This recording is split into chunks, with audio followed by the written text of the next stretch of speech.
Ipinagpalit sa kinang ng karangyaan habang sa sinapupunan ko'y nagpupumiglas ang aming pangarap. Isa ka lang putik sa mamahaling kong sapatos, ang tanging pamana niya.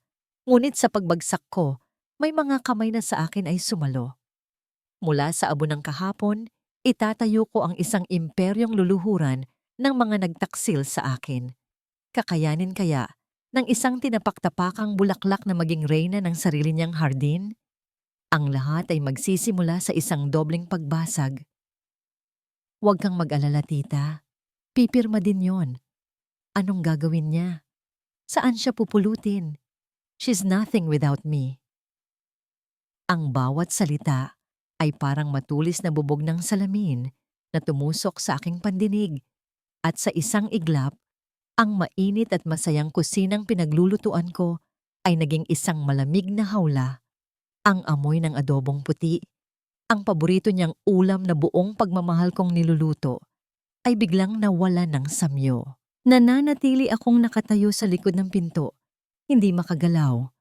Ang mga daliri ko'y nanigas sa pagkakahawak sa isang maliit na bagay na dapat sana'y magiging simbolo ng aming pinakamalaking pangarap. Ang pregnancy test. Ang 20 guhit na ilang oras ko nang tinititigan, pinapangarap ang magiging reaksyon ni Rico. Ang mga kamay ko.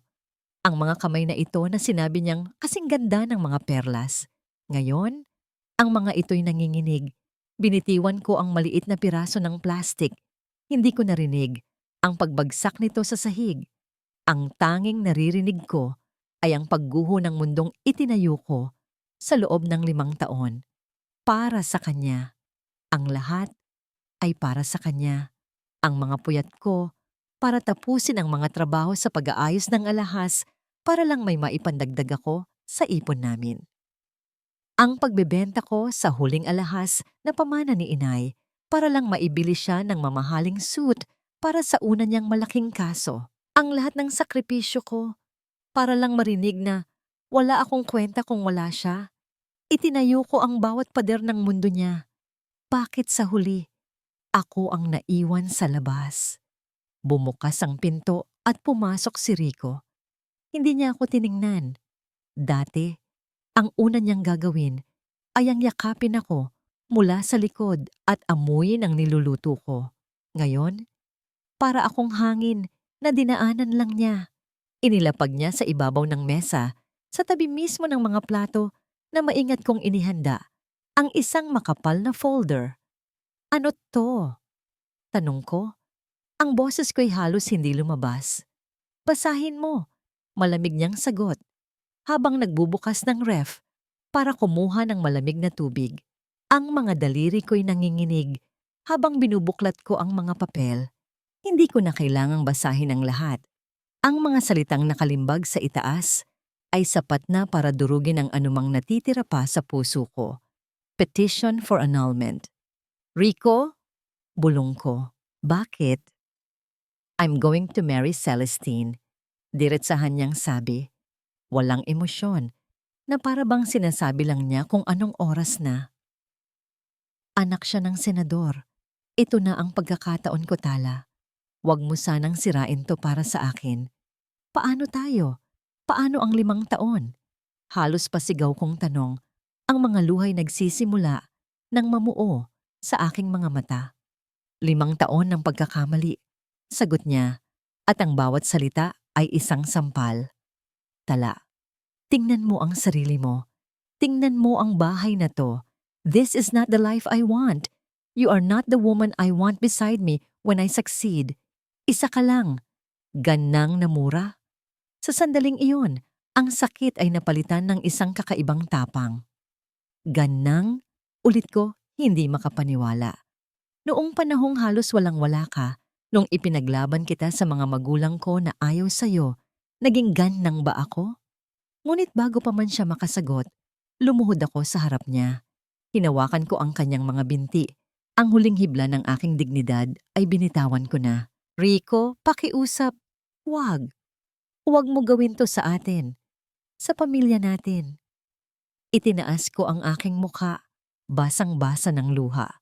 Buntis ako, Rico. Magkakaanak na tayo. Inaasahan ko ang gulat, ang pagkalito, kahit ang galit. Pero ang nakita ko sa mga mata niya ay isang bagay na mas malala pa. Isang malamig na kalkulasyon, isang pagkadismaya. Marahas niyang iwinaksi ang pagkakahawak ko. Mas lalo mong pinapatunayan na isa kang pabigat. Anya, ang boses niya ay puno ng pandidiri. Paano kung hindi akin yan? Iyon na. Iyon ang huling suntok. Ang salitang yon ay hindi lang bumasag sa puso ko, binasag nito ang pagkatao ko, ang kaluluwa ko. Kasabay ng pagbasag na yon, bumukas ang pinto ng aming bahay. Pumasok si Donna Amara, ang tita niya, na may ngiting tagumpay sa kanyang mga labi. Sa tabi niya ay si Celestine, nakatingin sa akin na para akong isang ipis na kailangan ng tapakan. "Oh, nandito ka pa pala," sabi ni Donna Amara. Ang boses ay parang isang matinis na kalmot. Ibinato niya sa paanan ko ang isang luma at bulok na bag. Ang nag-iisang bag na iniwan sa akin ng aking ama. "Dalhin mo na ang mga basura mo at umalis ka na. This house is now my pamangkin's property, a gift from his future wife." Pinilit kong tumayo. Ang mga binti ko'y parang gulaman. Ang paningin ko'y nanlalabo dahil sa mga luha. Habang naglalakad ako papunta sa pinto, humabol ang isang huling tinig mula kay Donna Amara. Ang tinig na siyang tuluyang pumatay sa akin sa gabing iyon.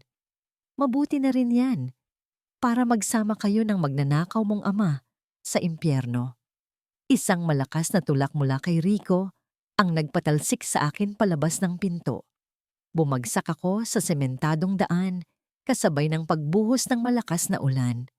Ang lamig ay agad na gumapang sa aking katawan, ngunit wala itong panama sa nagiyelong pakiramdam sa loob ng aking dibdib. Nakahandusay ako roon, basang-basa, yakap-yakap ang luma at gasgas na kahon ng lata na nasa loob ng bag ng aking ama. Mula sa kinasasadlakan ko, kitang-kita ko ang maliwanag na bintana ng bahay na minsan kong tinawag na tahanan. Nakikita ko ang anino nila, nagtatawanan, nagsasaya. Ang sakit sa aking sinapupunan ay kasabay ng sakit ng aking puso.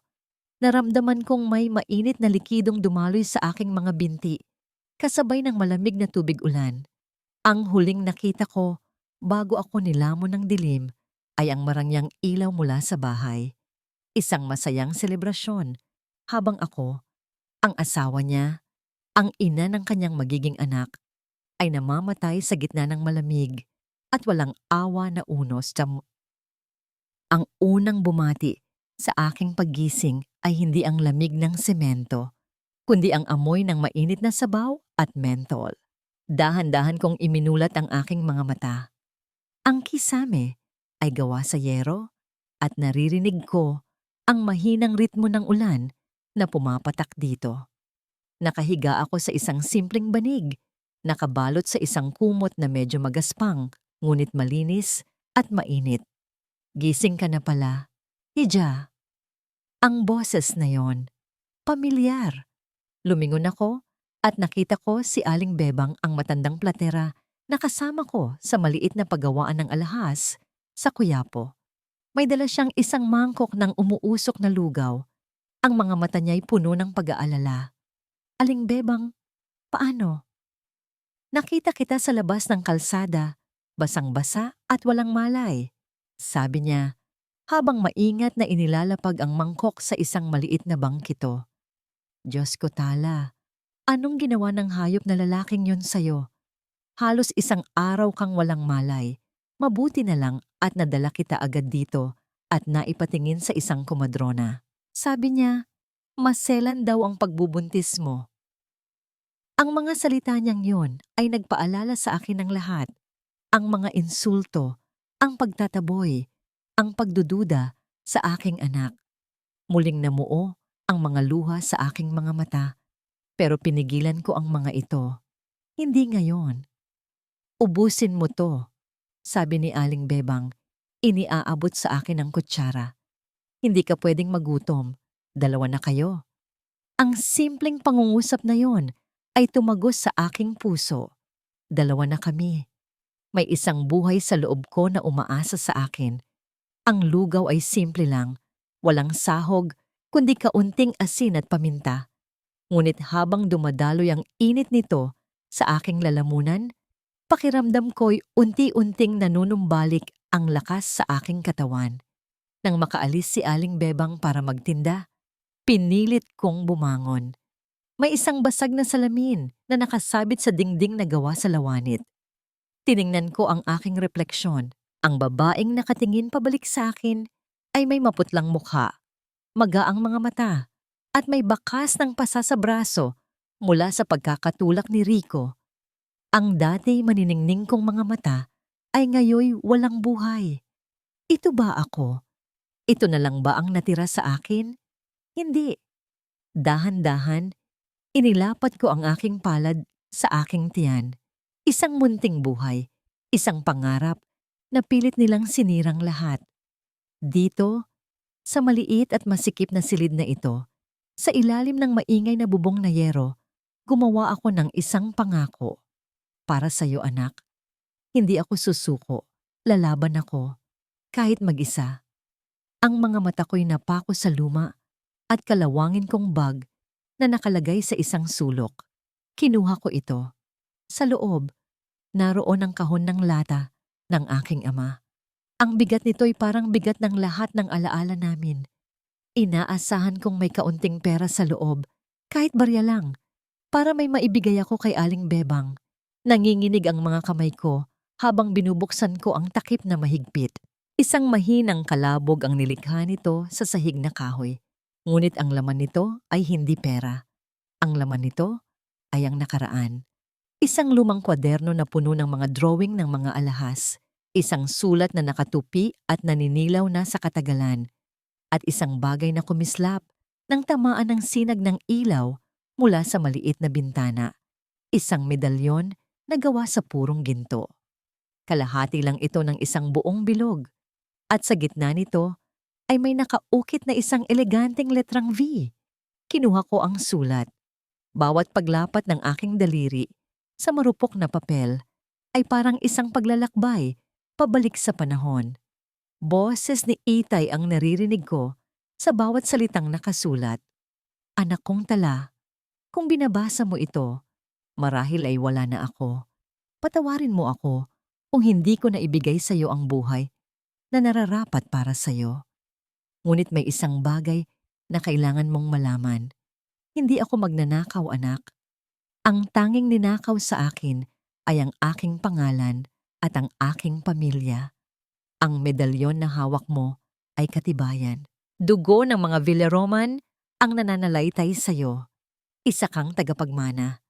May isang taong mapagkakatiwalaan na tutulong sa iyo. Hanapin mo siya. Ang pangalan niya ay Lito. Maging matatag ka, aking bituin. At huwag mong kalimutan, kahit anong mangyari, mahal na mahal kita. Nagmamahal, Itay Villaroman. Paulit-ulit kong binigkas ang pangalan sa aking isipan. Ang pangalan ng isa sa pinakamayaman at pinakamakapangyarihang pamilya sa buong Pilipinas. Ang mga hari ng industriya ng alahas. Imposible, isang panaginip, o baka isang masamang biro ng tadhana. Nakatitig ako sa kalahating medalyon sa aking palad. Ang malamig na metal ay parang may sariling pulso. Ang lahat ng akala ko'y totoo ay biglang naging isang malaking kasinungalingan. At sa gitna ng lahat ng kaguluhang ito, dalawang tanong ang umalingaw-ngaw sa katahimikan ng silid.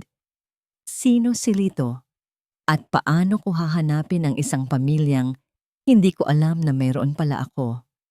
Lumipas ang ilang araw sa maliit na silid ni Aling Bebang. Bawat umaga, ang ingay ng mga nagtitinda sa kuyapo at ang amoy ng sinangag ang gumigising sa akin.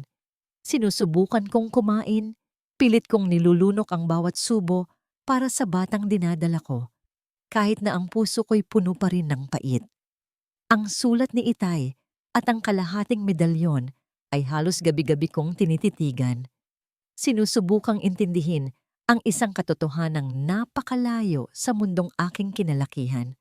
Isang hapon, habang tinutulungan ko si Aling Bebang sa paglilinis, Ng mga mumurahing pilak, isang sunod-sunod na katok sa pinto ang pumutol sa katahimikan. Hindi ito malakas, ngunit meron itong bigat at katiyakan. Nagkatinginan kami ni Aling Bebang. Bihira kaming magkaroon ng bisita. Binuksan niya ang pinto at isang lalaking matangkad at seryoso, ang mukha ang tumambad sa amin. Nakasuot siya ng simpleng polo shirt at maong, ngunit meron siyang tindig na hindi mo maaaring balewalain. Ang mga mata niya'y diretso at tila may hinahanap. "Magandang hapon po. Hinahanap ko si Tala," sabi niya sa isang boses na kalmado, ngunit may awtoridad.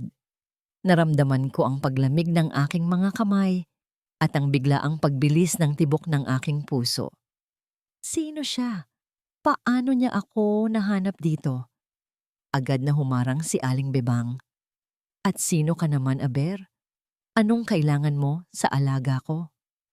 Hindi natinag ang lalaki. Ang mga mata niya'y lumipat sa akin. "Lito ang pangalan ko," sabi niya. "Pinadala ako ng iyong ama." Ang pangalang iyon, Lito. Bigla akong napatayo. "Patawarin mo na ako kung ngayon lang ako nagpakita." Pagpapatuloy niya, ang tingin niya'y puno ng isang emosyong hindi ko mabasa. Pero ipinangako ko sa kanya na babantayan lang kita mula sa malayo at kikilos lang ako kapag kailangan mo na talaga ng tulong. At sa tingin ko, ngayon na ang panahong iyon. Pinaunlakan siya ni Aling Bebang na pumasok. Umupo siya sa isang maliit na upuang kahoy. Inilabas niya mula sa kanyang bag ang isang sobrang manipis at iniabot sa akin. Sa loob, isang lumang litrato. Si Itay, mas bata pa. At sa tabi niya'y isang payat na batang lalaki na may gutom sa mga mata, ngunit may determinasyon sa mukha. Ang batang yon ay si Lito. "Utang ko sa tatay mo ang buhay ko, Tala," paliwanag ni Lito. Pinulot niya ako sa lansangan, pinakain, itinuring na parang pamilya. Nang malaman niyang may sakit siya, ipinagbilin kanya sa akin. Ang tanging hiling niya ay ang mabuhay ka ng normal at payapa. Pero sinira yon ni Rico. May inilabas pa siyang isang bagay mula sa kanyang bag, isang makapal na brown folder. Inilapag niya ito sa maliit na mesa sa pagitan namin. "Ano yan?" tanong ko. "Ang katotohanan," sagot niya. "Sa loob ng isang taon, sinusubaybayan ko na si Rico. Akala mo ba'y aksidente lang ang lahat? Planado ito, Tala. Ang bawat kilos niya, ang bawat pakikipagkita niya kay Celestine at kay Donna Amara." Nanginginig kong binuksan ang folder, mga litrato, mga kopya ng bank statement, mga text message. Ang lahat ng kasinungalingan ni Rico ay nakalatag sa harap ko, malinaw at hindi maikakaila. Ang sakit ay muling kumirot, ngunit sa pagkakataong ito, may kasama na itong apoy. Isang apoy ng galit. Isinara ko ang folder. "Ano ang kailangan kong gawin?" tanong ko. Ang boses ko'y matatag sa unang pagkakataon sa loob ng maraming araw. "Ang ama mo ang nag-iisang anak na lalaki ni Don Alberto Villaroman na nawala maraming taon na ang nakalipas," sabi ni Lito. "Ang lola mo, si Doña Estefania Villaroman, ay buhay pa. Halos buong buhay niya siyang naghahanap ng kahit anong bakas ng nawawala niyang anak. Nasa kanya ang kalahati ng medalyon na hawak mo." Huminga siya ng malalim.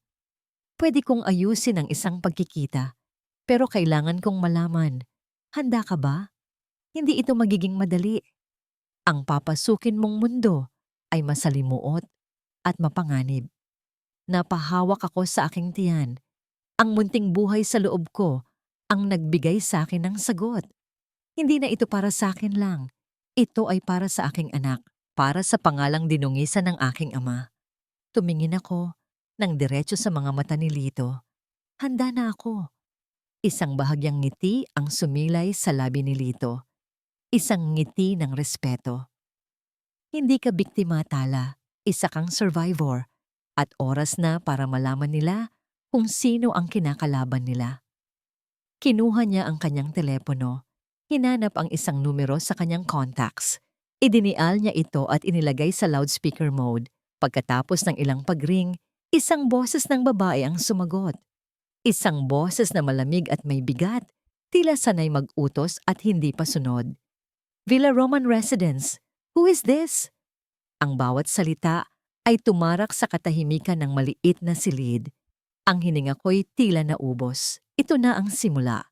Ang tahimik na ugong ng makina ng sasakyan ni Lito ay kabaligtaran ng ingay ng kuyapo na iniwan namin sa likuran.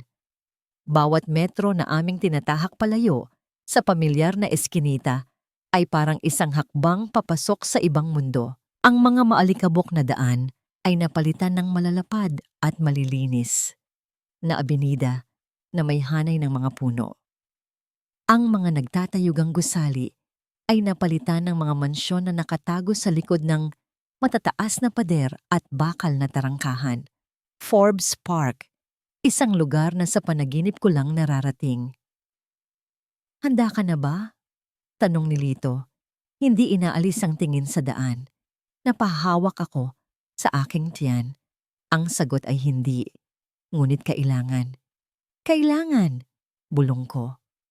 Huminto kami sa harap ng isang tarangkahang mas mataas pa sa 2 tao na may letrang V na eleganteng nakaukit sa gitna. Ang parehong V na nasa medalyon na mahigpit kong hawak ngayon sa loob ng aking bulsa. Pagkatapos ng maikling pakikipag-usap ni Lito sa intercom, ang mabigat na tarangkahan ay dahan-dahang bumukas, walang ingay, na parang bibig ng isang higante na handa kaming lamunin. Ang mansyon ng mga Villaroman ay hindi isang bahay, isa itong palasyo. Puti, malawak, at napapalibutan ng hardin na perpekto ang pagkakaayos. Ngunit sa kabila ng kagandahan nito, mayroon itong lamig. Isang katahimikan na nakabibingi, isang mayordoma na nakauniporme ang sumalubong sa amin sa pinto. Tiningnan niya ako mula ulo hanggang paa, at sa kanyang mga mata, nakita ko ang pagtataka at bahagyang pag-ismid sa simple kong bestida. Para akong isang basahan na napadpad sa isang bulwagan ng mga hari. This way please, Doña Estefania is waiting in the study. Sabi niya sa isang matigas na tono. Ang bawat yabag ng aking mga paa sa makintab na sahig na gawa sa marmol ay lumilikha ng alingawngaw. Ang mga pader ay puno ng mga painting na mukhang mas mahal pa sa lahat ng kinita ko sa buong buhay ko. Ito ang mundo ng aking ama. Ang mundong ipinagkait sa kanya. Pumasok kami sa isang silid-aklatan na may mga estanteng puno ng libro mula sa sahig hanggang kisame. Sa gitna ng silid, sa likod ng isang malaking mesa na gawa sa darkwood, nakaupo ang isang babae. Matanda na siya, ang buhok niya ay kulay pilak na, ngunit ang kanyang likod ay tuwid na tuwid. Nakasuot siya ng isang mamahaling bestidang sutla. At sa kanyang mga daliri at leeg ay kumikinang ang mga diamante. Siya si Doña Estefania Villaroman. Ang mga mata niya, kahit may edad na, ay matalas at matalino. Tiningnan niya ako at naramdaman ko ang bawat hibla ng aking pagkatao na kanyang sinusuri. So, you are the girl who claims to be my granddaughter, sabi niya. Ang boses niya ay kalmado, ngunit may talim. Walang bakas ng init o pagkasabik. Marami nang sumubok sa mga nakaraang taon. Anong maipapakita mo para patunayan na hindi ka isa sa kanila? Huminga ako ng malalim. Wala po akong hinihinging kahit ano. Simula ko, pilit na pinatatatag ang aking boses. Nandito po ako para sa aking ama. Dahan-dahan kong inilabas mula sa aking bulsa ang kalahating medalyon. Inilapag ko ito sa ibabaw ng makintab na mesa. Ang ginto ay kumislap sa ilalim ng ilaw ng chandelier. Sa isang iglap, ang malamig na postura ni Doña Estefania ay nagkaroon ng bahagyang lamat. Ang mga mata niya'y nanlaki. Dahan-dahan niyang itinaas ang kanyang kamay na bahagyang nanginginig at hinawakan ng medalyon. Mula sa isang drawer sa kanyang mesa, may kinuha siyang isang kahon na pelos. Binuksan niya ito at sa loob ay naroon ang kapares ng aking medalyon. Pinagdikit niya ang dalawa. Perpekto. Alberto? Bulong niya ang pangalan ng aking ama na para bang isang dasal na matagal na niyang hindi nabibigkas. May isang luhang gumulong sa kanyang pisngi, ngunit mabilis niya itong pinunasan at ang pader ng bakal ay muling bumalik sa kanyang mukha. Isang alahas ay hindi sapat na katibayan, matigas niyang sabi, kahit na ang kanyang boses ay bahagyang nabasag. Tumingin siya kay Lito. We will proceed with the DNA test. It's the only way to be certain. Isang pribadong nurse ang darating bukas ng umaga. Tumango si Lito. Ang mga sumunod na oras at araw ay parang isang panaginip na puno ng pag-aantay. Nanatili ako sa isang guest room sa mansyon na mas malaki pa sa buong tirahan na ni Aling Bebang. Bawat pagkain ay inihahatid sa akin, ngunit halos hindi ko ito magalaw. Ang tanging nagbibigay sa akin ng lakas ay ang pag-asa na mabigyan ng katarungan ang aking ama. Makalipas ang 3 araw, ipinatawag ako ni Doña Estefania pabalik sa study. Naroon na si Lito. Sa ibabaw ng kanyang mesa ay may isang selyadong brown envelope. Ang resulta, ang hatol sa aking pagkatao. Hindi nagsasalita si Doña Estefania. Kinuha niya ang sobre. Ang mga mata niya'y nakatitig sa akin. Puno ng isang ekspresyong hindi ko mabasa. Takot? Pag-asa? O pagdududa pa rin? Ang bawat segundo ng kanyang katahimikan ay parang isang karayom na tumutusok sa aking dibdib. Ang tunog ng papel na dahan-dahang pinupunit ay ang tanging maririnig sa buong silid. Ang tunog ng papel na pinupunit ni Doña Estefania ay parang isang hatol na babasahin sa harap ng isang akusado. Ang bawat segundo ay isang paghihintay sa pagitan ng langit at impyerno. Inilabas niya ang resulta, inilapag sa mesa, at itinulak ito ng marahan papunta sa akin.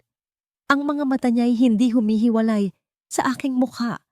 Tila sinusubukan basahin ang aking kaluluwa. 99% probability of grand maternity. Ang mga salita ay lumangoy sa aking paningin. Paulit-ulit kong binasa, hindi makapaniwala. Hindi dahil sa nagdududa ako, kundi dahil sa wakas. Narito na ang katotohanan. Ang pagkilala, tumingala ako kay Doña Estefania. Ang bakal na pader sa kanyang mukha ay tuluyan ng gumuho. Isang patak ng luha ang muling kumawala mula sa kanyang mga mata. Ngunit sa pagkakataong ito, hinayaan niya na lang itong dumaloy. Dahan-dahan siyang tumayo, nilibot ang malaking mesa at lumapit sa akin. Itinaas niya ang kanyang kamay na bahagyang nanginginig at hinaplos ang aking pisngi. Ang kanyang palad ay may kalyo na dala ng edad, ngunit meron itong init na matagal ko nang hindi naramdaman. Alberto? Bulong niya, ang boses ay basag. Nakikita ko siya sa iyong mga mata. Sa sandaling iyon, hindi ko na rin napigilan ang sarili ko. Ang lahat ng sakit, pagod at pangungulila ay bumuhos sa aking mga luha. Niyakap niya ako. Isang yakap na mahigpit at puno ng mga taon ng nawalang pagkakataon. Wala na ang apo ko, sabi niya. Nandito ka na. Kinabukasan, ang lahat ay nagbago. Ang mga kasambahay na dati malamig ang pakikitungo ay ngayon yumuyuko sa akin. Ang simpleng bestida ko ay napalitan ng mga damit na gawa sa pinakamamahaling tela. Inilipat ako mula sa guest room patungo sa isang master suite na may sariling balkonahe kung saan tanaw ang buong hardin. Ngunit ang pinakamalaking pagbabago ay hindi materyal. Mula sa araw na ito, hindi ka na si Tala, deklara ni Doña Estefania habang nag-aalmusal kami. That name belongs to the past, to the pain. You are a Villaroman. You need a name that commands respect. Mula ngayon, ikaw si Hera. Hera Villaroman. Hera, ang pangalan ng reyna ng mga Diyos.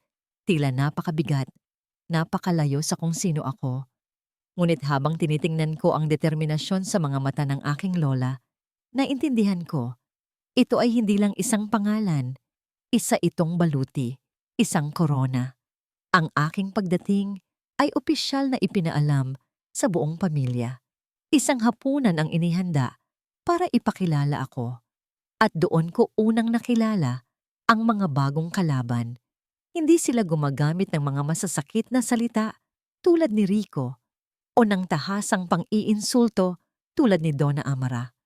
Ang kanilang sandata ay mas mapanlin lang, mga ngiting peke at mga tanong na may lason. So, ikaw pala ang long-lost pamangkin namin, sabi ni Tio Ramon, ang nakababatang kapatid ng aking ama na may ngiting hindi abot sa kanyang mga mata. Narinig ko, isa ka raw, platera, sa Quiapo. Isang karangalan po ang maging isang artisan, Tio, mahinahon kong sagot. How quaint! Sabat naman ng anak niyang si Cynthia na tiningnan ako na para akong isang kakaibang insekto. I just hope you understand na iba ang mundo dito. Hindi ito Quiapo. We have standards to maintain. Isang mahinang kalansing ng mga kubyertos ang pumutol sa tensyon.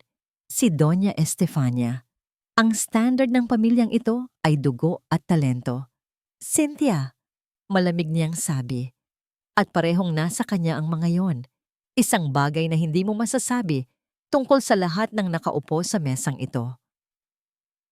Tumahimik si Cynthia, ngunit ang masamang tingin na ipinukol niya sa akin ay nagsasabing, hindi pa tapos ang laban. Naintindihan ko na. Ang pagiging isang Villaroman ay hindi nangangahulugan ng kapayapaan. Ito ay isang bagong uri ng digmaan. Pagkatapos ng hapunan, hindi ako mapakali. Ang karangyaan ng aking silid ay parang sumasakal sa akin. Kailangan ko ng hangin. Naglakad-lakad ako sa malawak na pasilyo ng mansyon hanggang sa marating ko ang isang lumang bahagi ng bahay na tila hindi na nagagamit. Ang mayordoma na dati masungit sa akin ay nakasalubong ko. Senyorita Hera, bati niya, may paggalang na ngayon sa kanyang boses. May hinahanap po ba kayo? Saan papunta dito? Tanong ko. Itinuturo ang isang pinto sa dulo ng pasilyo. Ah, yan po ang lumang workshop ni Senyorito Alberto. Sagot niya. Mula po nang mawala siya. Ipinasara na yan ni Doña Estefania. Walang sino man ang pinapapasok dyan. Isang hindi maipaliwanag na puwersa ang humila sa akin papunta sa pintong yon. Dahan-dahan kong pinihit ang doorknob na puno ng alikabok. Bumukas ito sa isang mahinang langit-ngit.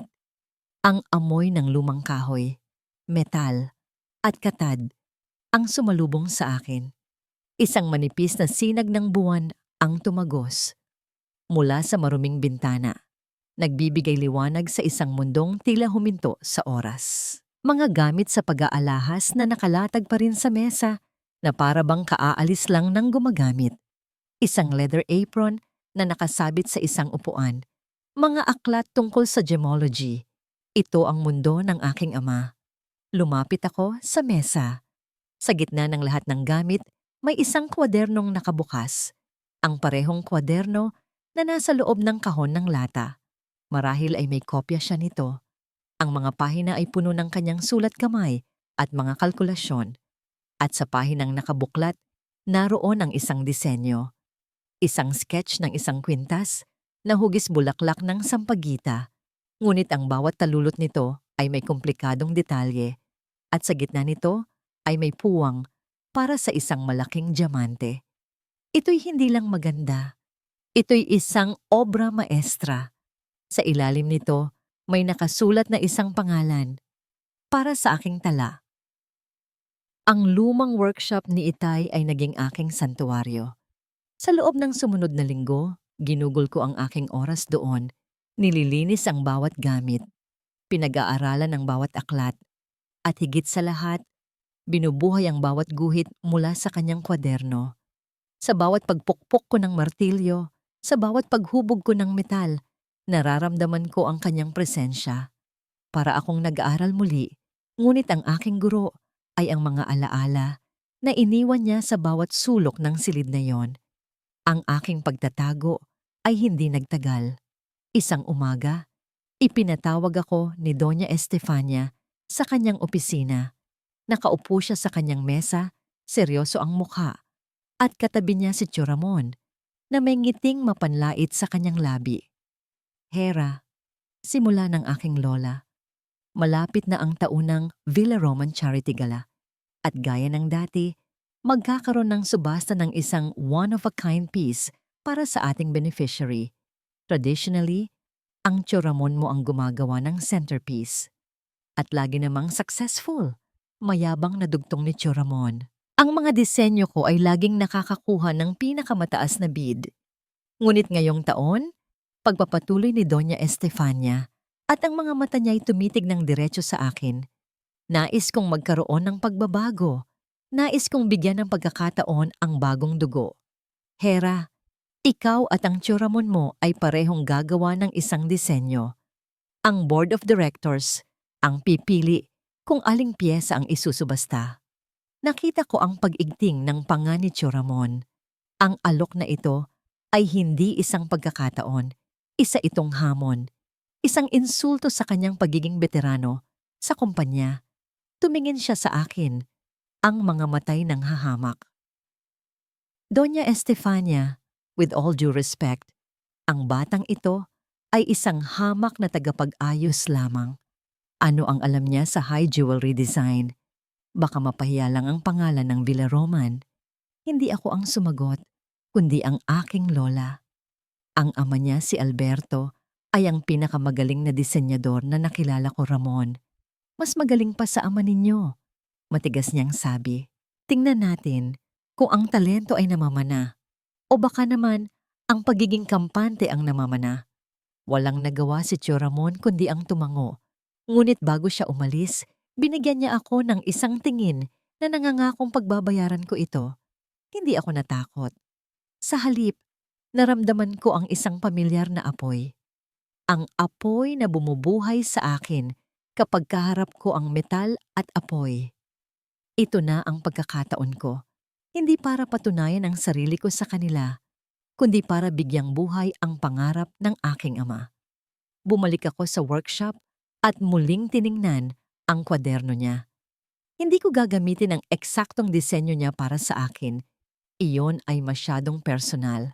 Sa halip, kumuha ako ng inspirasyon mula sa iba't ibang elemento ng kanyang mga gawa.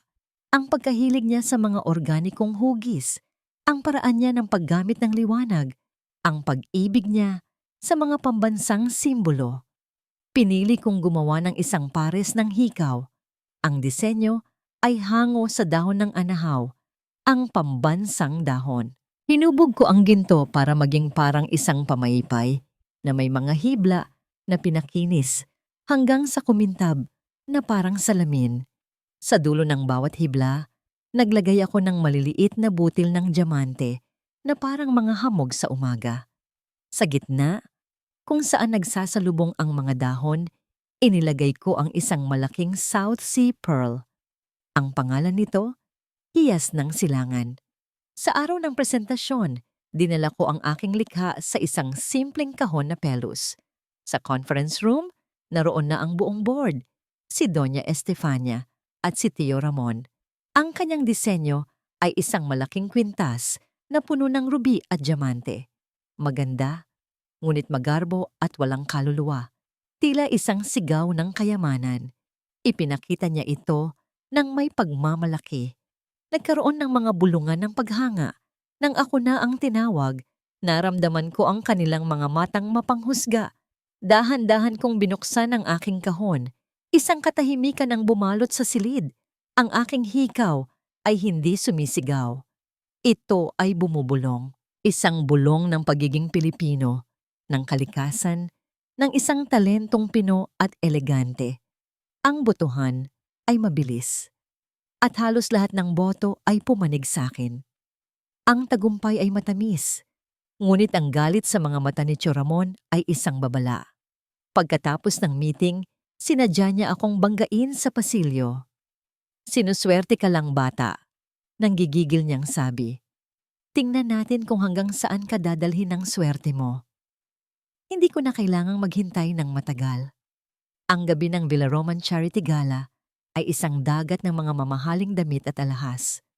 Sa unang pagkakataon, nakasuot ako ng isang gown na nilikha ng isang sikat na designer, ang buhok ko'y maayos, at suot ko ang isang simpleng perlas na kwintas.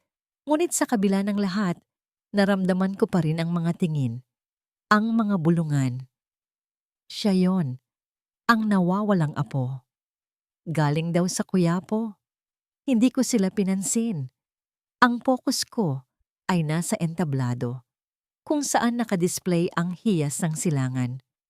Nagsimula na ang subasta. Ang presyo ay mabilis na tumaas. Ngunit ang aking atensyon ay naagaw ng isang pamilyar na figura na kadarating lang sa bulwagan. Si Rico. Kasama niya si Celestine at si Donna Amara. Nakasuot siya ng isang mamahaling tuksido.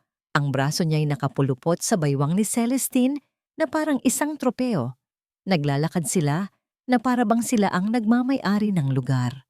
At pagkatapos, nagtama ang aming mga mata. Huminto siya.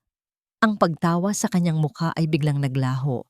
Ang kanyang mga mata ay nanlaki, puno ng pagkalito at hindi makapaniwalang pagtataka. Para siyang nakakita ng multo. Ibinuka niya ang kanyang bibig, ngunit walang salitang lumabas. Ang babaeng tinapakan niya, ang babaeng itinaboy niya sa gitna ng ulan ay nakatayo ngayon dito, sa gitna ng karangyaan, suot ang pangalan ng Villa Roman. Ang pagkakatitig ni Rico ay parang isang multo mula sa nakaraan na sinusubukang hilahin ako pabalik sa dilim. Ngunit hindi na ako ang tala na kilala niya. Ang babaeng nakatayo sa harap niya ngayon ay si Hera Villaroman, at sa sinapupunan ko'y naroon ang aking lakas, ang aking dahilan para hindi na muling lumuhod kanino man. Rico baby, who is that? Why are you staring?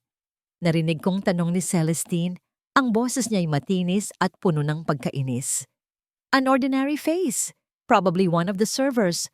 Sagot ni Donna Amara, hindi man lang ako tinitingnan. Abala sa pagbati sa isang kakilala. Pero si Rico, hindi niya maialis ang kanyang mga mata sa akin. Tala, bulong niya. Ang pangalan ko'y parang isang pait na lumabas sa kanyang bibig. Kalmado akong humakbang papalapit. Sapat lang para marinig nila akong tatlo. Isang malamig na ngiti ang gumuhit sa aking mga labi. I believe you are mistaken, sabi ko. Ang boses ko'y kontrolado at malinaw. The name is Hera, Hera Villaroman. Ang pagbabago sa kanilang mga mukha ay isang obra maestra ng pagkagulat. Ang pagkalito ni Rico ay naging purong pagkabigla. Ang pagkainip ni Celestine ay naging inggit at pagdududa. Ngunit ang pinakakasiya siya sa lahat ay ang reaksyon ni Donna Amara. Ang kanyang pekeng sa pamngiti ay naglaho, napalitan ng isang nanlalaking matang puno ng hindi makapaniwalang pagkasuklam. Villaroman, imposible, anong kalokohan ito? Bakit hindi ninyo itanong sa lola ko? Sagot ko, bahagyang itinuro ng aking ulo si Doña Estefania na nakamasid mula sa kanyang mesa.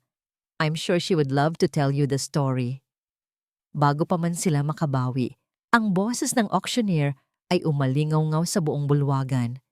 Hudyat na magsisimula na ang subasta para sa hiyas ng silangan. Ito na ang pagkakataon ko. Mabilis na tumaas ang tawaran. Ang hikaw, ang obra na nilikha ng aking mga kamay at ng diwa ng aking ama ay hinahangaan ng lahat. Ngunit napansin ko ang isang kakaibang kilos mula sa panig nila Rico. Nagbubulungan sila. Nakita ko ang apoy ng kompetisyon sa mga mata ni Donna Amara. Ito na hindi lang tungkol sa alahas. Ito ay tungkol sa kapangyarihan. Tungkol sa pagpapakita sa akin kung sino pa rin ang mas nakatataas. 1 million pesos. Sigaw ng isang negosyante. 1.5. Ganti ng asawa ng isang politiko. 2 million. Malakas na sabi ni Donna Amara at lahat ng mata ay napunta sa kanilang mesa. Ngumiti siya ng mayabang. Isang tingin na nagsasabing, kaya niyo bang tapatan yan? Ngunit may tumapat. Tumaas ang presyo sa 3 milyon. 4. 5. Hanggang sa ang natitirang magkalaban na lang ay si Donna Amara at isang matandang kolektor. 6 million pesos! Deklara ni Donna Amara. Tumatayo pa. Ang boses ay puno ng desperasyon para manalo. Ang halaga ay napakalaki na, kahit para sa kanila. Nakita ko ang pag-aalala sa mukha ni Rico. Nag-atubili ang matandang kolektor at pagkatapos ay umiling, sumusuko na. Going once, going twice. Sold for 6 million pesos to Madam Amara. Ang pagpukpok ng maso sa kahoy ay umalingaw-ngaw sa buong silid. Nagpalakpakan ang mga tao. Si Donna Amara ay umupo na parang isang reynang nagwagi sa isang digmaan. Isang ngiting tagumpay ang nakapaskil sa kanyang mukha habang tinitingnan ako. Ang mensahe niya'y malinaw. Kahit isa ka pang Villaroman, kaya pa rin kitang bilhin. Ngunit hindi pa tapos ang gabi. Magalang akong lumapit sa auctioneer at may ibinulong. Tumango siya at muling kinuha ang mikropono. Ladies and gentlemen, may we request the designer of this magnificent piece, Miss Hera Villaroman, to come to the stage for a special announcement.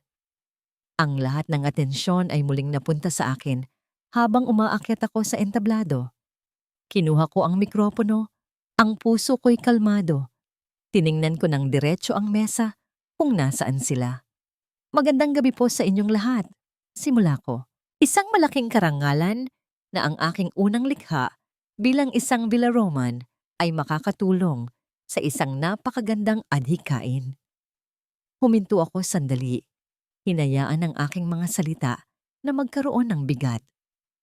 At bilang pasasalamat sa hindi matawarang kabutihang loob ng nagwagi ngayong gabi, pagpapatuloy ko, ang boses ko'y puno ng matamis na kabaitan. Ang Villaroman Foundation, sa pamumuno ng aking lola, Doña Estefania, ay malugod na ipinapaalam na aming tatapatan ang nanalong bid. We will be donating another 6 million pesos to the charity. Isang malakas na palakpakan ang sumabog sa buong bulwagan. Ang mga tao ay nagbubunyi sa kabutihang loob ng mga Villaroman. At ako, dugtong ko, ang mga mata ko'y nakatutok lamang kay Donna Amara. Bilang taga-disenyo, ay personal na mag-aabot ng hiyas ng silangan sa napakapalad at napaka-generous na si Madam Amara. Maraming salamat po sa inyong 6 milyong piso. Hinding-hindi po ito malilimutan ng mga batang matutulungan ninyo. Sa isang iglap, ang ngiting tagumpay sa mukha ni Donna Amara ay naglaho. Ang kulay sa kanyang mukha ay nawala. Ang kanyang panalo ay naging isang napakamahal na obligasyon sa harap ng daan-daang importanteng tao. Ang kanyang pagpapakitang gilas ay naging isang bitag na nagkakahalaga ng 6 milyong piso na marahil ay wala naman talaga sila. Ang pagkatalo sa kanyang mga mata ay mas maningning pa kaysa sa lahat ng diamante sa silid. Pagbaba ko ng entablado, dumaan ako sa kanilang mesa. Nag-iwas ng tingin si Rico. Si Celestine ay namumula sa hiya. Ngunit si Donna Amara, sinalubong niya ang tingin ko. Hinawakan niya ako ng mahigpit sa braso. Magsisimula pa lang ang laro, apo sa labas. Bulong niya, ang bawat salita ay may kamandag. Ang tagumpay sa gabing iyon ay matamis, ngunit may kasama itong pait. Ang mga salita ni Donna Amara ay parang isang tinik na bumaon sa aking lalamunan. Alam kong hindi pa tapos ang laban. Ang hindi ko lang alam ay kung gaano kabilis at gaano karumi sila titira. Kinabukasan, ang balita tungkol sa matagumpay na charity gala ay nasa lahat ng pahayagan at social media sites. Ang pangalang Hera Villaroman ay biglang naging bukang bibig. Ngunit kasabay ng mga papuri, may isang lason na dahan-dahang kumalat. Nagsimula ito sa isang blind item sa isang sikat na society blog. Isang bagong litaw na tagapagmana daw ang gumagamit ng mga disenyo ng kanyang yumaong ama na noon pa may napabalitang isang magnanakaw. Ang post ay hindi nagbanggit ng pangalan, ngunit lahat ng detalye ay nakaturo sa akin. Huwag mong pansinin yan, Hera. Inggit lang yan. Sabi ni Doña Estefania, ngunit nakita ko ang pag-igting ng kanyang panga habang binabasa ang artikulo sa kanyang tablet. Ngunit hindi ito huminto.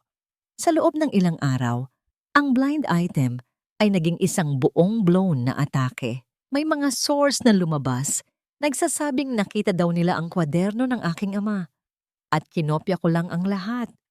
Ang paninirang puri ay mabangis at walang tigil. Ang hiyas ng silangan ay tinawag na hiyas ng nakaw. Ang reputasyon na kasisilang pa lang ay unti-unti nang dinudungisan. Ang pinakamasakit ay ang muling pagbuhay sa kasinungalingan tungkol sa aking ama. Muli, ang kanyang pangalan ay niyuyurakan sa putik. At sa pagkakataong ito, ako ang dahilan. Hindi ito ordinaryong chismis sa lola. Sabi ko isang gabi, hindi na makatiis. Planado ito. Masyadong detalyado. Alam nila ang tungkol sa kwaderno. Paano? Iyan din ang iniisip ko. Seryosong sagot niya. At may hinala na ako kung sino ang nasa likod nito. Hindi ko na hinintay pa ang utos niya.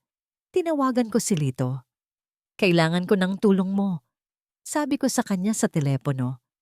Kailangan nating malaman kung sino ang nagpakalat nito at kailangan ko ng ebidensya para patunayan na sa ama ko ang mga disenyo. Nasa opisina mo ako bukas ng umaga. Sagot lang niya. Kinabukasan, gaya ng ipinangako, dumating si Lito. Inilatag ko sa kanya ang lahat. Ang kwaderno ay nasa workshop ng aking ama, Lito. Pagkatapos ko itong matagpuan, tanging ako, si Lola, at ilang piling miyembro ng board ang nakakaalam nito. Paano ito nakarating sa kanila? May ahas sa loob ng pamamahay ninyo, Hera, sabi ni Lito. Ang mga mata niya'y seryoso. Hindi mo kailangang hanapin ang kalaban sa labas. Nag-iwan siya ng isang maliit na recording device sa aking opisina at sinabing i-check niya ang lahat ng security footage sa mansyon at sa kumpanya. Habang nag-iimbestiga si Lito, ako naman ay naghanda para sa aking sariling kontra-atake. Hindi ako maaaring magtago. Kailangan kong harapin ang mga akusasyon. Sa tulong ni Doña Estefania, nagpatawag kami ng isang press conference. Ang silid ay puno ng mga reporter at kumikinang ng mga ilaw mula sa kamera. Ang hangin ay mabigat sa pag-aabang. Umupo ako sa gitna. Katabi ang aking lola. Nagpatawag kami ng press conference na ito para sagutin ang mga malisyosong paratang laban sa akin at sa aking yumaong ama. Panimula ko, ang boses ko'y matatag. Inilabas ko ang kwaderno ni Itay. Sinasabi nilang ninakaw ko raw ang disenyong ito. Ang katotohanan, ito ay pamana. At mayroon akong pruweba. Binuklat ko ang kwaderno sa isang projector. Ipinakita ko, hindi lang ang pahina ng hiyas ng silangan, kundi ang mga naunang pahina. Mga pahina na may petsa, 10 taon, 15 taon na ang nakalilipas. Mga sketch ng mga disenyo na hindi kailanman nagawa. Mga personal na sulatin niya tungkol sa inspirasyon niya sa bawat isa. Ang kanyang mga pangarap na nakaguhit sa papel. Ang isang magnanakaw ay kumukopya ng isang disenyo. Sabi ko, tinitingnan ng bawat reporter sa mata. Ang isang ama ay nag-iiwan ng isang legacy. Ang kwadernong ito ay ang kanyang legacy at ang aking trabaho ay ang bigyan ito ng buhay at karangalan. Bago matapos ang press con, isang mensahe ang pumasok sa telepono ko. Galing kay Lito, isang litrato lang, isang still image mula sa isang security camera. Ang puso ko'y biglang kumabog ng malakas. Ang nasa litrato ay si Tio Ramon. Gabi. Nasa loob siya ng workshop ng aking ama, kinukuhanan ng litrato ang bawat pahina ng kwaderno gamit ang kanyang telepono. Pagkatapos ng matagumpay na press conference, umuwi kami sa mansyon. Naabutan namin si Tio Ramon sa sala. Nagbabasa ng dyaryo na para bang walang nangyari. Congratulations, Hera. Napakagaling ng iyong pagganap kanina. Sabi niya, may pekeng paghanga. Salamat, tityo. Malamig kong sagot. Inilapag ko sa mesa sa harap niya ang isang kopya ng litrato na ipinadala ni Lito. Ang ngiti sa kanyang muka ay unti-unting naglaho. Namutla siya. Nanginginig niyang kinuha ang litrato. Saan mo nakuha to? Ang tanong, tiyo, ay hindi kung saan ko ito nakuha. Sabi ni Doña Estefania. Ang boses niya ay malamig na parang yelo. Ang tanong ay, bakit mo ito ginawa, Ramon? Bakit mo sinisiraan ang sarili mong pamilya? Napatayo si Tio Ramon.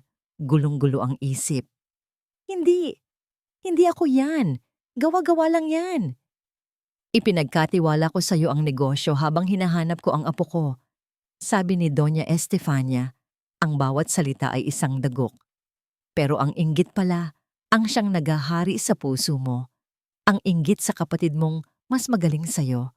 At ngayon, ang inggit sa anak niya. Wala nang nagawa si Tio Ramon. Ang kanyang pagkakasala ay malinaw na nakalarawan sa kanyang mukha. Sa sandaling iyon, naawa ako sa kanya. Ngunit ang awa ay mabilis na napalitan ng isang malamig na katotohanan. Ang pinakamasakit na pagtataksil ay hindi nagmumula sa mga kaaway na nasa labas. Nagmumula ito sa mga taong kasama mo sa loob ng iyong tahanan. Ang pagtataksil ni Tio Ramon ay isang dagok na mas malalim pa kaysa sa inaasahan ko. Hindi siya pinarusahan ni Doña Estefania sa paraang legal. Sa halip, ang kanyang kaparusahan ay mas tahimik ngunit mas mabigat. Inalisan siya ng lahat ng posisyon sa kumpanya.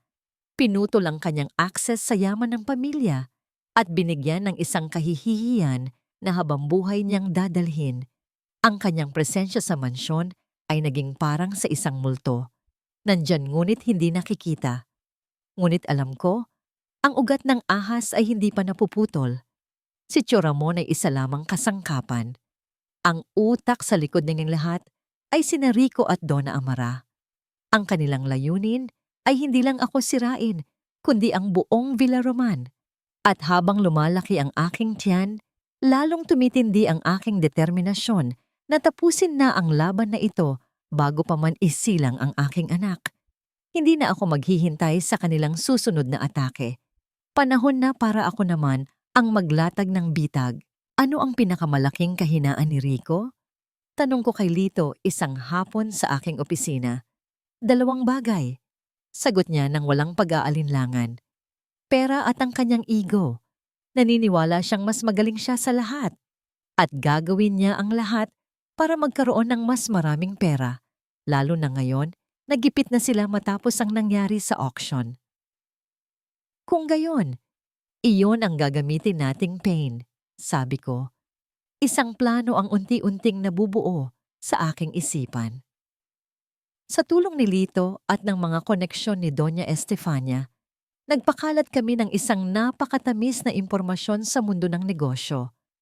Isang bagong minahan ng mga pambihirang asul na diamante ang nadiskubre sa Palawan. Ang Villaroman Corporation daw ay naghahanap ng isang silent partner, isang third-party law firm, para ayusin ang mga papeles at maging unang makakuha ng exclusive rights. Ang potensyal na kita, bilyon-bilyon. Alam kong ang balitang ito ay makakarating kay Rico. Ito ang uri ng pagkakataon na handa niyang ipagkanulo ang kahit sino. At hindi nga ako nagkamali. Makalipas ang 1 linggo, nakatanggap ng tawag si Lito mula sa isa sa kanyang mga impormante. Si Rico ay desperadong kumikilos. Naghahanap siya ng paraan para makuha ang kontrata, kahit na ang law firm na pinagtatrabahuhan niya ay pag-aari ng pamilya ni Celestine. Ang susunod na hakbang ay ang pain.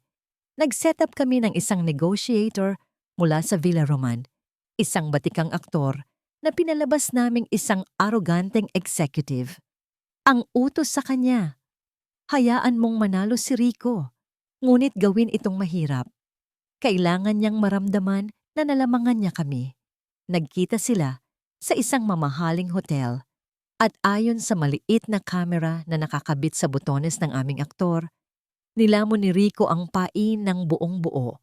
Niyabangan niya ang aming negotiator, Ipinagmalaki ang kanyang mga koneksyon at nangako ng kung ano-anong pabor. Ang kasunduan ay nangangailangan ng malaking facilitation fee, 100 milyong piso, na kailangang ideposito sa isang offshore account para padulasin umano ang mga opisyal sa gobyerno. Ang halaga ay napakalaki at alam kong wala silang ganoong pera. Pero ang kasakiman ni Rico ay mas malaki pa. Sinundan ni Lito ang bawat galaw niya at doon namin nakita ang kanyang huling desperadong hakbang para makuha ang 100 milyon. Ginawa ni Rico ang isang bagay na hindi maaatim ng sinumang matinong tao. Ginamit niya ang kanyang posisyon para ilipat ang pondo mula sa trust fund ng mismong pamilya ni Celestine na may peking mga dokumento na nagsasabing ito ay para sa isang lehitimong investment. Ninakawan niya ang pamilya yun ng kanyang sariling asawa. Nasa atin na siya, sabi ni Lito habang pinapanood namin ang bank transfer confirmation sa screen. Ang huling bahagi ng plano ay ang entablado. Ang nalalapit na paglulunsad ng aking unang opisyal na koleksyon na pinamagatang Liyag bilang pag-aalay sa aking magiging anak. Ipinag-anyaya namin ang lahat ng importanteng tao sa Maynila. Kasama na siyempre sina Rico, Celestine, at Donna Amara. Ang imbitasyon ay malinaw na nagsasabing ito ang magiging pinakamalaking kaganapan sa mundo ng alahas sa buong taon. Hindi sila maaaring hindi pumunta.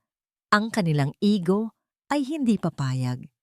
Gabi bago ang paglulunsad, habang pinagmamasdan ko ang mga alahas na nakalatag sa velvet, ang bawat isa ay isang piraso ng aking puso, isang testamento sa pag-ibig ko sa aking anak at sa pamana ng aking ama.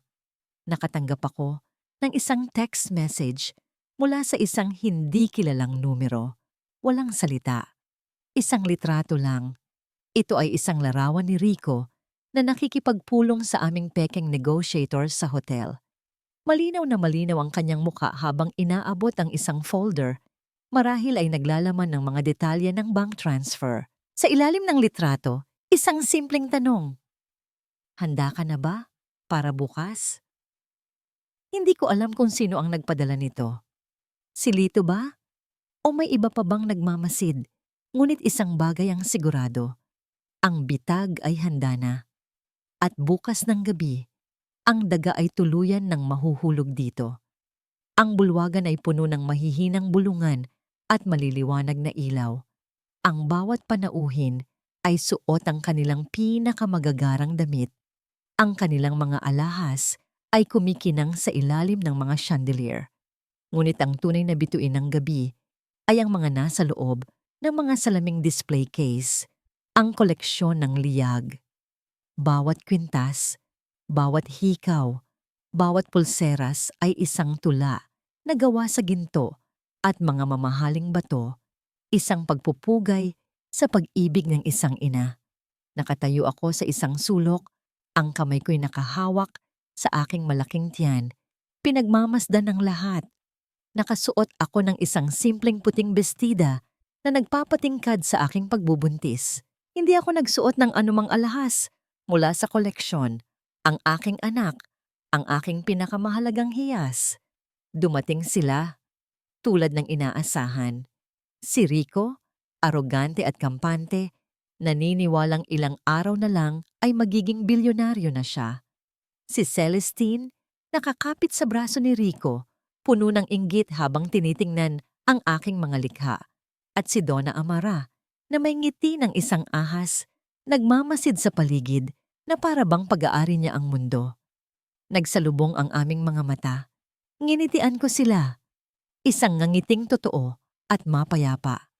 Ang ngiting iyon, ang tila lalong nagpairita sa kanila. Ang programa ay nagsimula. Ipinakilala ako bilang utak sa likod ng koleksyon. Umakyat ako sa entablado, dahan-dahan, ang bawat hakbang ay may bigat at determinasyon, ang palakpakan ay masigabo. Magandang gabi po, panimula ko, ang boses ko'y umaalingaw-ngaw sa buong silid. Ang koleksyon na inyong nakikita ngayong gabi ay pinamagatang liyag. Ito po ang aking liham ng pag-ibig para sa aking magiging anak. Bawat piraso ay sumisimbolo sa isang pangarap. Pangarap ng isang ligtas na mundo, isang matatag na kinabukasan, at isang buhay na puno ng katotohanan. Pinagmasdan ko sila. Nakikita ko ang pagkainip sa mukha ni Celestine, ang pagkayabang sa mukha ni Rico. Ngunit ang katotohanan, pagpapatuloy ko, ay minsan masakit. At ang pagtatayo ng isang matatag na kinabukasan ay nangangailangan ng paggiba sa mga pundasyong itinayo sa kasinungalingan. Nag-iba ang tono ng aking boses, naging mas seryoso, mas matalas. Ngayong gabi, nais kong ibahagi sa inyo ang isang kwento. Isang kwento tungkol sa kasakiman.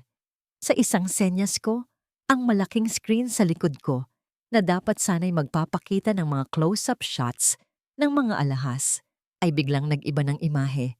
Lumabas dito ang litrato ni Rico na nakikipagpulong sa aming pekeng negotiator. Isang kolektibong paghinga ng pagkagulat ang narinig mula sa mga manonood. Napatayo si Rico. Ang mukha niya'y namutla. Ang lalaking ito, sabi ko, itinuturo ang screen, ay si Attorney Rico De Villa. Isang taong puno ng ambisyon, isang taong handang gawin ang lahat para sa pera. Sunod-sunod na lumabas sa screen ang mga ebidensya. Ang kopya ng pekeng kontrata para sa minahan ng asul na diamante. Ang bank transfer confirmation ng 100 milyong piso. At saan niya kinuha ang 100 milyong piso para sa isang pekeng investment? Tanong ko sa mga manunood. Tumingin ako ng diretso kay Celestine na ngayon ay nakatingin kay Rico nang may pagdududa. Ninakaw niya ito mula sa pondo ng pamilya ng kanyang sariling asawa. Sinungaling! Sigaw ni Rico. Sinusubukang lumapit sa entablado, ngunit pinigilan ng security. Hindi pa ako tapos, sabi ko. At sa huling pagkakataon, isang video ang lumabas sa screen. Isang video ni Rico, kausap ang aming negotiator, na may malinaw na audio. "Huwag kang mag-alala," sabi ng boses ni Rico sa video. "Madali lang mauto ang pamilya ng asawa ko. Lalo na yung babaeng yon. Akala niya mahal ko siya. Ang hindi niya alam, isa lang siyang hagdan. At kapag nakuha ko na ang gusto ko, sisipain ko siya pababa, tulad ng ginawa ko sa dati kong aso." Ang katahimikan sa bulwagan ay nakabibingi. Lahat ng mata ay nasa kanila. Si Celestine, nanginginig. Ang mga luha ay dumadaloy sa kanyang mga pisngi.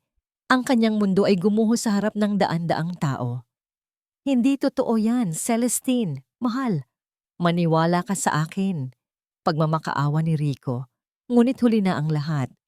Biglang bumukas ang mga pinto ng bulwagan at pumasok ang mga pulis. Kasama ang ama ni Celestine, ang senador, na may mukhang nag-aapoy sa galit. "Arestuhin ang lalaking yan," utos ng senador. Habang kinakadena ng mga pulis ang mga kamay ni Rico, si Donna Amara ay sumugod sa akin. "Hayop ka! Sinira mo ang buhay namin! Sinira mo ang pamangkin ko!" "Hindi ako," kalmado kong sagot. "Ang kasakiman ninyo ang sumira sa inyong sarili." Itinulak niya ako. Ngunit bago pa man niya ako maabot, may humarang sa kanya. Si Lito. Kasabay nito, ang ama ni Celestine ay lumapit kay Donna Amara. "At ikaw," sabi ng senador, "kasabwat ka sa panlolokong ito. Isama niyo rin yan." Kinakaladkad na palabas si Rico. Puno ng putik ang kanyang mamahaling tuksido. Nagpupumiglas siya, sumisigaw. Ang kanyang mga mata ay puno ng pagkamuhi habang nakatingin sa akin. At sa huling pagkakataon, sumigaw siya. "Tala, patawarin mo ako. Mahal pa rin kita." Ang mga salitang dati magpapadurog sa aking puso ay wala ng epekto ngayon. Para na lang itong isang walang kahulugang ingay. Tinalikuran ko siya. Ang aking kamay ay nanatiling nakahawak sa aking sinapupunan. Ang nakaraan ay tapos na. Ang kinabukasan ko ay narito, malapit ng isilang. Ang katahimikan na sumunod sa gabi ng liyag ay mas malakas pa sa sigawan at palakpakan. Nang umalis na ang mga pulis, ang mga panauhin at ang mga tagapaglinis, ang naiwan sa bulwagan ay ang amoy ng tagumpay at ang multo ng isang nakaraang winakasan. Ang balita tungkol sa pag-aresto kay Rico de Villa at Donna Amara ay sumabog sa lahat ng news outlet na parang isang wildfire. Ang kanilang pagbagsak ay kasing bilis at kasing ingay ng kanilang pag-akyat. Ngunit para sa akin, wala nang kasiyahan sa pagbabasa ng kanilang kahihiyan. Wala na ang apoy ng galit sa aking dibdib. Ang natira ay isang malawak na espasyo. Isang katahimikan na sa simula ay nakakatakot. Ngunit unti-unti kong natutunang punuin. Pinuno ko ito ng mga bagong disenyo. Pinuno ko ito ng mga plano para sa Villa Roman Foundation. At higit sa lahat, pinuno ko ito ng mga pangarap para sa aking anak. Ang mga linggo ay naging buwan. Ang aking tiyan ay lalong lumaki. At kasabay nito, ang aking puso ay lalong gumaan. Hindi ko na inisip pa si Rico. Para na lang siyang isang masamang panaginip na unti-unti nang nabubura sa aking isipan sa paggising. Ang aking focus ay nasa kasalukuyan, sa bawat sipa ng aking anak, sa loob ng aking sinapupunan, sa bawat pagngiti ng aking lola, sa tuwing nakikita niya ako, sa bawat kwentuhan namin ni Aling Bebang na dinala ko na para magtrabaho sa mansyon bilang tagapamahala ng workshop. Ang dating malamig na mansyon ay unti-unting nagkaroon ng init. Ang workshop ng aking ama ay muling napuno ng buhay, hindi lang ng mga bagong alahas, kundi ng tawananan ng mga bagong artisan na tinuturuan ko. Nagtayo kami ng isang programa para sa mga single mothers. Binibigyan sila ng pagkakataong matuto ng isang sining para maitaguyod ang kanilang mga pamilya. Isang gabi, habang nakaupo ako sa balkonahe, pinapanood ang paglubog ng araw. Naramdaman ko ang isang pamilyar na kirot. Ngunit sa pagkakataong ito, mas matindi. Mas malapit. Alam ko na. Oras na. Ang lahat ay nangyari ng mabilis. Ngunit sa gitna ng lahat ng sakit at pag-aalala, hindi ako nag-iisa. Nasa tabi ko si Lola Estefania. Ang kanyang kamay na dati bakal ay mahigpit na nakahawak sa akin, nagbibigay ng lakas. Sa kabilang banda ay si Aling Bebang, pinupunasan ng aking noo, bumubulong ng mga dasal. Si Lito ay nasa labas lang ng silid, isang tahimik na bantay. Tinitiyak na walang sinumang makakaistorbo. Hindi na ako ang babaeng walang laban na itinaboy sa ulan. Dito sa silid na ito, napapaligiran ako ng isang pamilyang hindi binubuo ng dugo, kundi ng pagmamahal at katapatan. At pagkatapos, sa gitna ng isang huling pag-iri, isang malakas na paghinga, at isang katahimikan na puno ng pag-aabang. Isang iyak. Ang pinakamagandang musika na narinig ko sa buong buhay ko. Inilapag ng nurse sa aking dibdib ang isang munting nilalang, balot sa isang malambot na puting kumot. Mainit siya. Buhay na buhay. Ang lahat ng sakit, ang lahat ng hirap, ay biglang naglaho. Ang natira na lang ay isang pag-ibig na napakalaki, napakalinis, at napakatindi na halos hindi ito magkasya sa loob ng aking puso. Umiiyak ako, ngunit hindi dahil sa sakit, dahil sa purong kaligayahan. Dahan-dahan niyang iminulat ang kanyang mga mata. At sa sandaling iyon, huminto ang pag-ikot ng aking mundo. Ang kanyang mga mata, bilugan, malalim, at puno ng isang lumang kaluluwa. Ang mga mata ng aking ama ay nakatitig pabalik sa akin. Dala ang isang bagong buhay, isang bagong pag-asa. Hinaplos ko ang kanyang malambot na pisngi. Ang lahat ng ipinaglaban ko, ang lahat ng tiniis ko, ay nagkakahalaga para sa sandaling ito. May pangalan na ako para sa'yo, aking munting anghel. Bulong ko, ang mga luhay patuloy na dumadaloy. Liyag. 5 taon. 5 taon ang lumipas mula nang isilang ang aking bituin, ang aking liyag.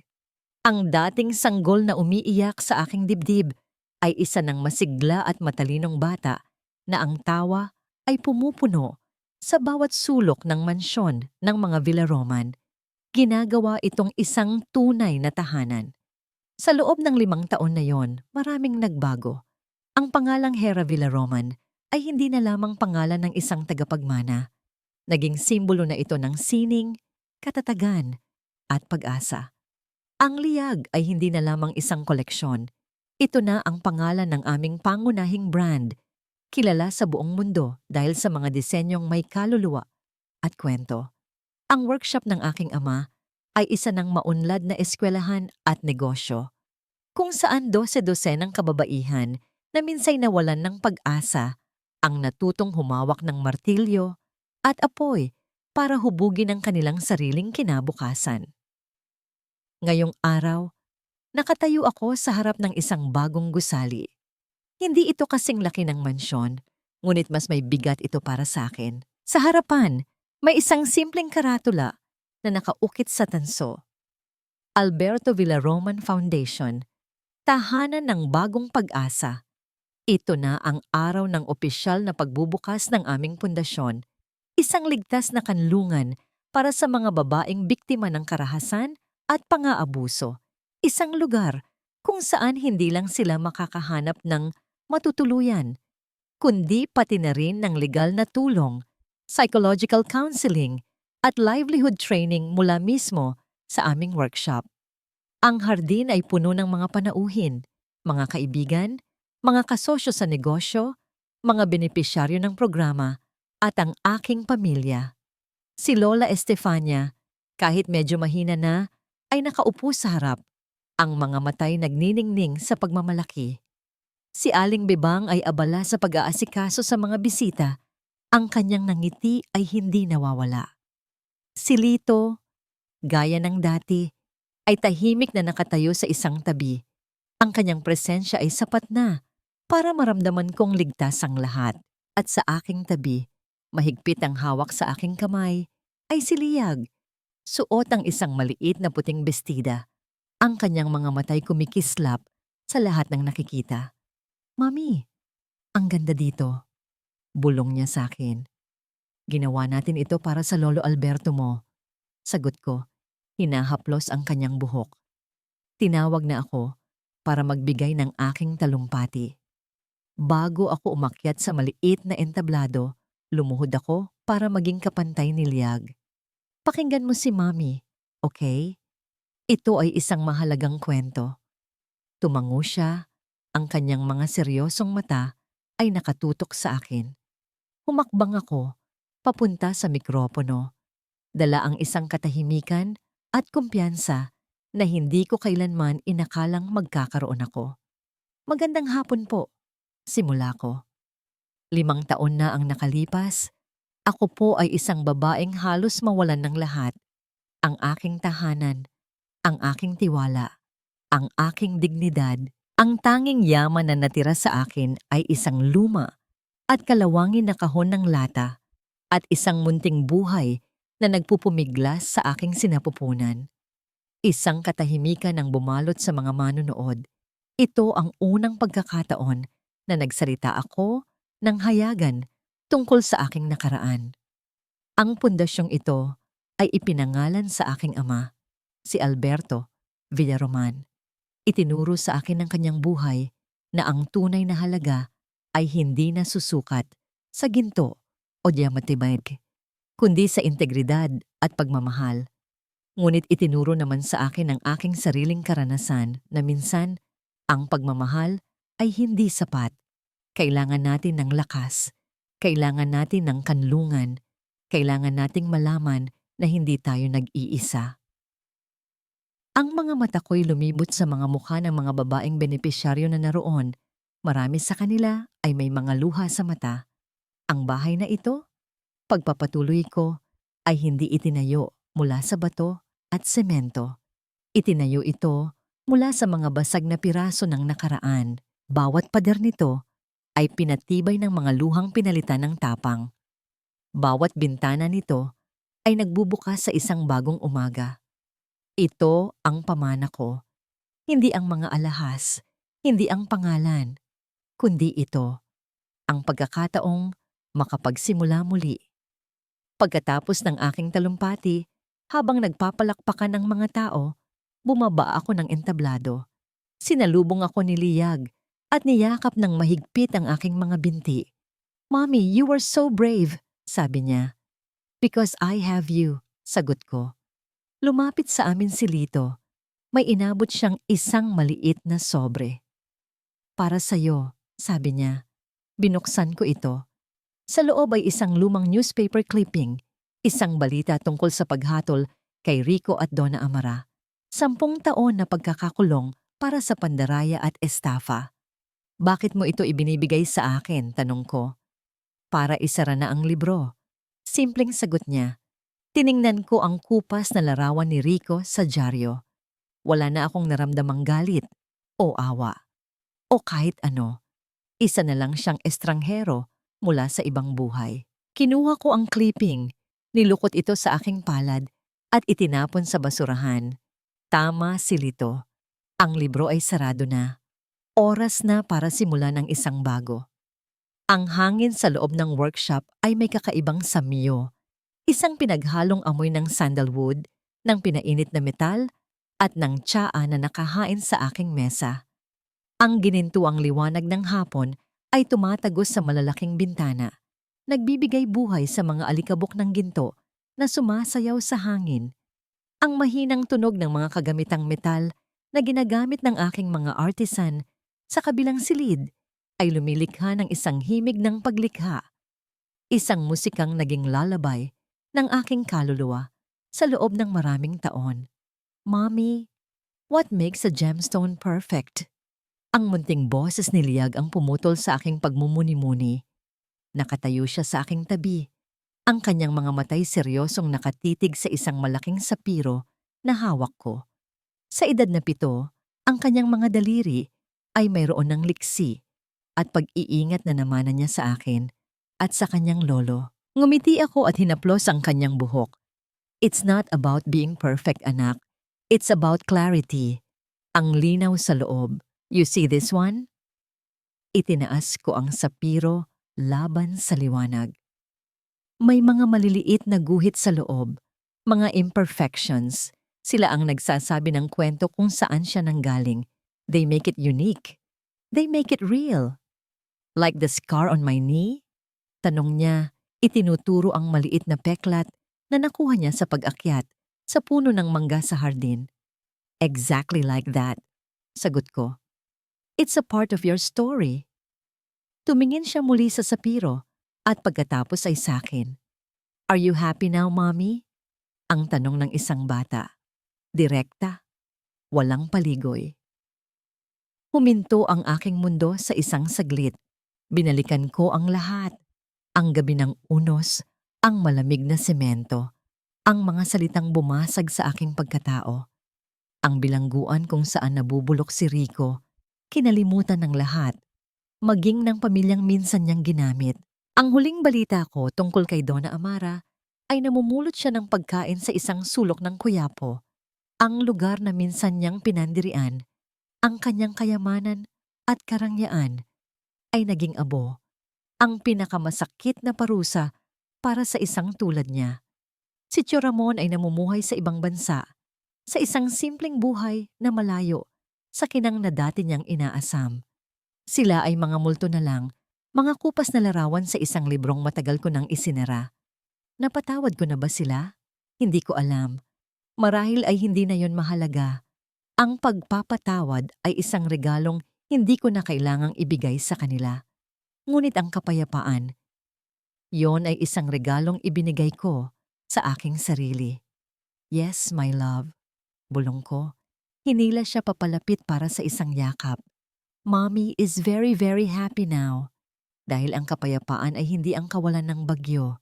Ang kapayapaan ay ang pagkatutong sumayaw sa gitna ng ulan. Ang kapayapaan ay ang paggising sa umaga na katabi ang aking anak, na ang hininga ay mas mahalaga pa sa lahat ng ginto sa mundo. Ang kapayapaan ay ang makita ang nangiti sa mukha ni Lola Estefania habang nagkukwento siya kay Liyag. Ang kapayapaan ay ang marinig Ang halakhak ni Aling Bebang mula sa kusina. Ang kapayapaan ay ang makita si Lito na ngayoy pinuno na ng buong Villaroman security na naglalaro ng habulan kasama si Liyag sa hardin, isang matatag at hindi nagbabagong haligi sa aming buhay. Ang kapayapaan ay ang pagtingin sa aking mga kamay, ang mga kamay na minsan ay tinawag na magaspang at walang kwenta, at makita sa kanila hindi ang mga peklat ng sakripisyo, kundi ang lakas ng isang reynang nagtayo ng sarili niyang hardin mula sa abo. Alam mo ba kung ano talaga ang pinakamahalagang hiyas, Liyag? Tanong ko sa kanya, habang magkayakap kami, pinapanood ang pag-aagaw ng dilim at liwanag sa labas ng bintana. Umiling siya. Ang puso, sagot ko. Isang pusong buo, isang pusong malaya, isang pusong marunong magmahal sa sarili. At sa sandaling iyon, sa tahimik na himig ng paglikha, sa ilalim ng gininto ang liwanag ng hapon, naramdaman ko ang kaganapan. Hindi ko kailangan ng prinsipe, hindi ko kailangan ng isang kaharian na ipapamana sa akin dahil natutunan kong ako pala ang reyna. Ako ang kaharian.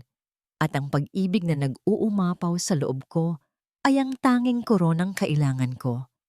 Kung nakikinig ka pa rin hanggang sa puntong ito, mula sa kaibuturan ng aking puso, maraming salamat. Salamat sa pagsama mo sa paglalakbay ni Hera, sa pagdanas ng kanyang pait, sa pagluha sa kanyang sakit, at sa pagbubunyi sa kanyang tagumpay. Habang isinusulat ko ang kwentong ito, ang pinakamabigat na bahagi para sa akin ay ang unang kabanata. Ang bawat salita ng pagtataksil, ang bawat patak ng ulan, sa gabing iyon ay parang mga karayom na tumutusok din sa aking puso. Ang kwento ni Hera ay isang katang-isip, ngunit ang kanyang sakit, ang kanyang katatagan, at ang kanyang pagbangon ay hinugot mula sa libo-libong totoong kwento ng mga kababaihan na tahimik na lumalaban sa kanilang sariling mga unos. Nais kong iwan sa iyo ang isang munting binhi ng pag-asa na kahit sa pinakamadilim na gabi, kahit gaano pa kalakas ang bagyo, mayroong liwanag na nag-aabang sa umaga. Ang tunay na halaga natin ay hindi nasusukat ng opinyon ng iba, kundi ng kakayahan nating muling tumayo, pulutin ang mga basag na piraso, at buuin muli ang ating sarili sa isang obra na mas matatag at mas maningning. Ngunit iiwan ko sa iyo ang isang tanong. Kung ikaw si Hera, sa harap ng lahat ng sakit na dinanas mo, kaya mo bang magpatawad? O sapat na ba ang makahanap ng kapayapaan para sa sarili? Kahit walang kapatawaran, nais kong marinig ang iyong saloobin. Huwag mag-atubiling mag-iwan ng komento sa ibaba. At kung ang kwentong ito ay sumalamin sa iyong puso, mangyaring i-like at i-share ang video na ito para mas marami pa tayong maabot na mga pusong nangangailangan ng pag-asa. Hanggang sa muli nating pagkikita sa susunod na kwento.